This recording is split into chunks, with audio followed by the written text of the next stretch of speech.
മഞ്ഞപ്പട Kerala Blasters ടീമിനെ ബഹിഷ്കരിച്ചിരിക്കുന്നു. ഇനി ഗാലറിയിൽ മഞ്ഞപ്പട ഉണ്ടാവില്ല. ബ്ലാസ്റ്റേഴ്സിന് വേണ്ടി ആരാധകരായി ഇനി ആ 12th മാനായി മഞ്ഞപ്പട ഉണ്ടാവില്ല. നമ്മളുടെ പ്രമുഖ ന്യൂസ് ചാനലുകളുടെ റിപ്പോർട്ടാണിത്. അതായത് ശരി, ഇപ്പം ഓക്കെയാണ്, അവര് രംഗത്തുണ്ട്. മാധ്യമങ്ങൾ, ഞാൻ എപ്പോഴും മാധ്യമങ്ങളെ വന്ന് കുറ്റം പറയുന്ന ഒരാളാണല്ലോ. കാരണം സ്പോർട്സിന് അല്ലെങ്കിൽ ഫുട്ബോളിന് വേണ്ട ഒരു അറ്റൻഷൻ ഒരു മുൻനിര മാധ്യമങ്ങളും നൽകുന്നില്ല എന്നുള്ള ഒരു ആരോപണം എപ്പോഴും ഞാൻ ഉന്നയിക്കാറുള്ളതാണ്. അത് അങ്ങനെ തന്നെ, അത് ആരോപണമൊന്നുമല്ല, സത്യമാണ്. അതെല്ലാവർക്കും അറിയാവുന്ന കാര്യമാണ്. ഇപ്പോൾ ഇന്ത്യ വേഴ്സസ് ഹോങ്കോങ് മത്സരം നടന്ന സമയത്ത് ഒരു പോസ്റ്റർ പോലും ഇവർ മേക്ക് ചെയ്ത് അവരുടെ ഒരു സോഷ്യൽ മീഡിയ പ്ലാറ്റ്ഫോമിൽ പോലും ഇട്ടിട്ടില്ല എന്നുള്ള കാര്യം നമുക്ക് എല്ലാവർക്കും അറിയാം. അതായത് ഈ മത്സരത്തിന് വേണ്ട യാതൊരു ഒരു പ്രൊമോട്ടിംഗ് പോലും ഇവരാരും ചെയ്തിട്ടില്ല എന്നുള്ള കാര്യവും നമുക്കറിയാം. പക്ഷെ കളി നടക്കുന്നതിന്റെ അന്ന്, അല്ലെ കളി തീർന്നിട്ട് ഇവരൊക്കെ മൈക്കും പിടിച്ചുകൊണ്ട് നാണയില്ലാത്തവന്മാരെ പോലെ അവിടെ വന്ന് ഇപ്പൊ ഉണ്ടായിരുന്നു, ഓരോ ആളുകളെ പിടിച്ച് സംസാരിക്കുന്നുണ്ടായിരുന്നു എന്നുള്ള കാര്യവും നമുക്കറിയാം.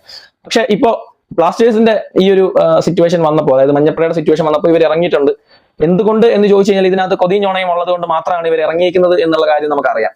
ഇപ്പോ ഹോങ്കോങ് വേഴ്സസ് ഇന്ത്യ മത്സരം നടന്നപ്പോൾ ഒരു രീതിയിലുള്ള പ്രൊമോഷൻസ് ചെയ്യാതിരുന്ന ഇവര് GCDA പ്രസ് കോൺഫറൻസ് നടത്താതെ ടീമിനെ തിരിച്ചയച്ചപ്പോ ഇവരിറങ്ങിയിരുന്നു. അപ്പൊ നെഗറ്റീവ്സ് എവിടെ ഉണ്ടോ അവിടെ ഇവരുണ്ട് എന്നുള്ളതാണ്. പക്ഷെ ഇപ്പോഴത്തെ സാഹചര്യത്തിൽ നമുക്ക് ഇത് അത്യാവശ്യമാണ്, അവർ ചെയ്തോട്ടെ, എന്തെങ്കിലുമൊക്കെ പറഞ്ഞോട്ടെ അവര്. പക്ഷെ ഇതല്ല സത്യാവസ്ഥ എന്നുകൂടി നിങ്ങൾ പറയണം. അതായത് നമ്മൾ എന്നേക്കുമായിട്ട് ഉപേക്ഷിച്ച് പോയേക്കൊന്നും അല്ല.